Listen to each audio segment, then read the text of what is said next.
UG की team उस point पर खड़ी है जहां जुजुत्सु दुनिया का सबसे बड़ा राशिपा है। सबकी सांसें थमी हुई है क्योंकि मास्टर ड्रैगन खुद को रिवील करने वाला है। चलिए शुरू करते हैं जुजुत्सु काइसेन सीजन 3 का थर्ड एपिसोड। तो थर्ड एपिसोड स्टार्ट होता है और हम देखते हैं कि सारे लोग टेंगन से मिलने यहाँ आ गए हैं। तभी टेंगन सबके सामने अपीयर होता है और बोलता है, जरीन के बच्चे, मिस एंडेड पेंटिंग और सुगुना के वेसल, आप सभी का यहाँ पर स्वागत है। यूकी बोलती है, मेरे लिए नहीं। तब टेंगन बोलता है, हम पहली बार थोड़ी ना मिल रहे हैं। यूकी टेंगन से पूछती है, तुमने स्टार प्लाज्मा वेसल को क्यों सील किया? टेंगन बोलता है, मुझे डर था शायद तुम केंजाकू से मिले हुए हो, मैं किसी इंसान के दिल में नहीं झांक सकता। तभी यूकी पूछती है, आखिर ये केंजाकू कौन है? टेंगन बोलता है, जो भी आदमी नकली गेटो के अंदर है वही केंजाकू है, तुम लोग उसे किसी और नाम से भी जानते हो। तभी यूजी पूछता है, आप इतने अजीब क्यों लग रहे हो? टेंगन बोलता है, एक्चुअली मैं इमोर्टल, मेरी भी उम्र बढ़ती है, तुम भी कभी 500 साल जिंदा रहकर देखो, तुम्हारी भी हालत मेरे जैसी हो जाएगी। फिर टेंगन बताता है, 12 साल पहले मेरा मर्ज स्टार प्लाज्मा वेसल से होने वाला था, लेकिन वो कुछ रीजन की वजह से फेल हो गया। इस वजह से मेरी उम्र बढ़ती रहती है और मैं अपनी पहचान खोकर कुछ और ही बन गया। तभी मेगुमी और यूटा टेंजन को पूछते हैं, आखिर केंजाकू का प्लान क्या है और हम गोजो को कैसे अनसील करें? टेंगन बोलता है, मैं तुम्हारे सभी सवालों का जवाब दूंगा,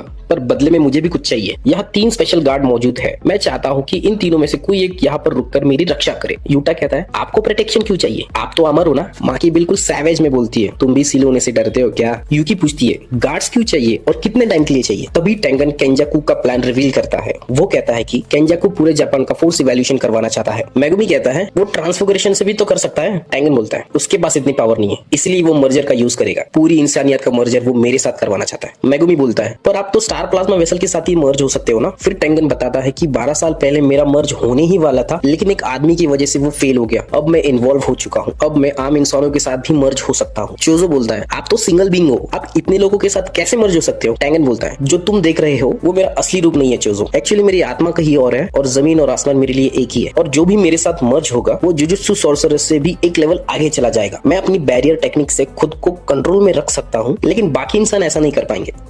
अगर गलती से एक भी इंसान आउट ऑफ कंट्रोल हो गया तो पूरी दुनिया खतरे में पड़ सकती है। टोक्यो में जो भी हुआ वो फिर से रिपीट हो सकता है, वो भी पूरी दुनिया के साथ। उतने में यूजी बोलता है, केंजाकू ऐसा क्यों करना चाहता है? टेंगन बोलता है, मुझे नहीं पता, मैंने कहा ना मैं किसी के दिल में नहीं झांक सकता। माकी बोलती है, आप मर्जर से मना कर दो। टेंगन बोलता है, अब ये पॉसिबल नहीं, अब मैं इंसान से ज्यादा एक कर्स स्पिरिट बन चुका हूँ। केंजाकू मुझे अपनी कर्स स्पिरिट से मैनिपुलेशन से अब्सॉर्ब कर सकता है, इसीलिए मुझे गार्ड चाहिए, क्योंकि केंजाकू बैरियर तोड़ के कभी भी अंदर आ सकता है। यूकी बोलती है, 12 साल पहले ही उसने मर्जर रोका ताकि आप इन्वॉल्व हो सको और कर्स स्पिरिट बन जाओ, शायद उसका सुगुना से भी कनेक्शन है। टेंगन बताता है, स्टार प्लाज्मा वेसल, 6 साई और मैं, हमारी तकदीर जुड़ी हुई है। एक्चुअली 6 साई यूजर ने केंजाकू को 2 बार हराया है और गुस्से में आकर केंजाकू ने स्टार प्लाज्मा वेसल को मार दिया। फिर उसने 6 साई यूजर को मारने की वजह उन्हें सील करना शुरू कर दिया। 12 साल पहले एक अलग चीज हुई, एक आदमी आया जिसके पास हेवी रिस्ट्रिक्शन था। बिना कर्स एनर्जी के उसने स्टार प्लाज्मा वेसल रिको को मार दिया और तब से सब बिगड़ गया। 6 साल पहले प्रेसन रिमल केंजाकू के हाथ लगा और गोजो सील हो गया। तब मेगुमी पूछता है, कलिंग गेम क्या है? टेंगन बोलता है, कलिंग गेम एक बड़ा रिचुअल गेम है, इसमें लोगों को कर्स एनर्जी यूज करनी होगी और पूरे जापान का मर्जर होगा। गेम शुरू हो चुका है,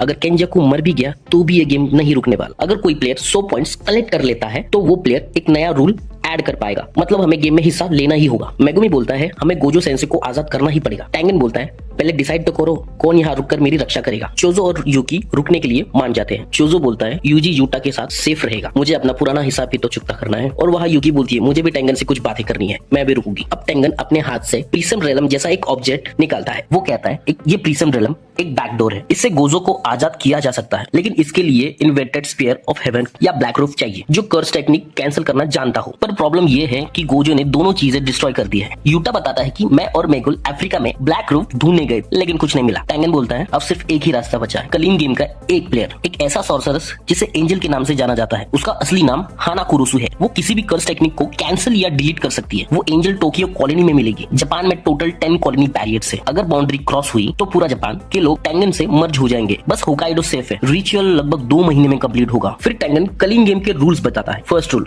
19 दिन के अंदर पार्टिसिपेशन जरूरी है। सेकंड रूल, पार्टिसिपेट ना करने पर टेक्निकली मौत, मतलब कर्स एनर्जी रिमूव की जाएगी। कॉलोनी में एंट्री करते ही गेम की एंट्री। किल करने पर पॉइंट्स मिलेंगे। सॉर्सरर्स को मारने पर 5 पॉइंट्स और नॉर्मल इंसान को मारने पर 1 पॉइंट। 100 पॉइंट पर नया रूल ऐड कर सकते हो। गेम मास्टर रूल एक्सेप्ट करेगा, बस गेम ब्रेक नहीं होना चाहिए। 19 दिन की अगर एक भी पॉइंट नहीं मिला तो प्लेयर मारा जाएगा। फिर यूजी सोचता है, किसी न किसी को तो मरना ही होगा। मेगुमी बोलता है, मेरे पास एक आइडिया है। अब कलिंग गेम के सारे रूल सबको समझ आ गए हैं। डिसाइड होता है कि यूजी एंड चोजो यही रुकेंगे और टेंगन को सिक्योरिटी देंगे। इसी बीच हमें बताया जाता है कि माकी जेनन क्लैन वापस जाएगा। जाएंगी कुछ कर्स टूल लाने के लिए। गोजो को सील होने के बाद जेन क्लैन और कोमो क्लैन के लोग सारे कर्स टूल्स अपने साथ लेकर गए हैं। अब क्योंकि मेगुमी जेन क्लैन का नया हेड है इसलिए वो उन टूल्स को ला सकता है। ये सुनकर यूजी शॉक हो जाता है। तब मेगुमी यूजी को बोलता है, अरे इस बारे में मैं तुझे बाद में समझाऊंगा। तब माकी टेंगन से जूजो की लोकेशन पूछती है और बताती है, मैं वहां पांडा को साथ लेकर जाऊंगी तभी गेम में एंट्री मारूंगी। यूटा बोलता है, मैं तुरंत करिंग गेम में हिस्सा लेने जाता हूँ, मैं पहले ही जाकर इन्फॉर्मेशन कलेक्ट कर लूंगा। यूटा ये भी सजेस्ट करता है कि हमें अलग अलग कॉलोनीज में जाना चाहिए ताकि हम आपस में फाइट ना करें। हो सकता है गेम के अंदर सिग्नल काम ही ना करे, इसीलिए कम्युनिकेशन मुश्किल हो जाए। तब सब लोग ये सोचते हैं कि यूटा एंड यूजी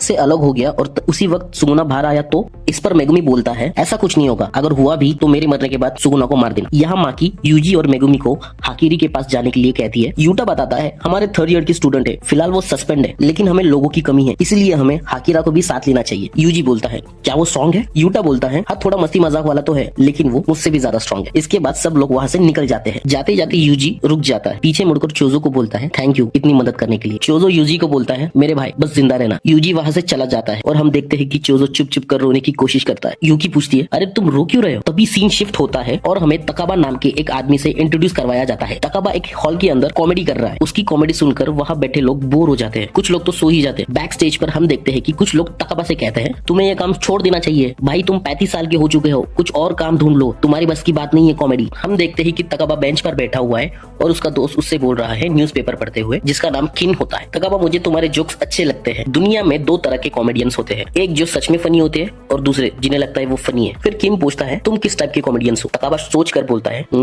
शायद आधा आधा। वो फिर बोलता है 50-50। फिर अपना जवाब बदल कर बोलता है 70-30। और यही तबाका के फेस पर हमें पता चलता है कि तबाका ने गेम में पार्टिसिपेट कर लिया है, अब वो एक क्लीन गेम का मेंबर बन गया है। इसके साथ एपिसोड यही खत्म हो जाता है। अगर आपको वीडियो पसंद आता है तो प्लीज लाइक करें, अगर आप नेक्स्ट पार्ट के लिए वेट करें तो प्लीज सब्सक्राइब करें। एंड आप सभी को हैप्पी रिपब्लिक डे। जय हिंद, जय भारत।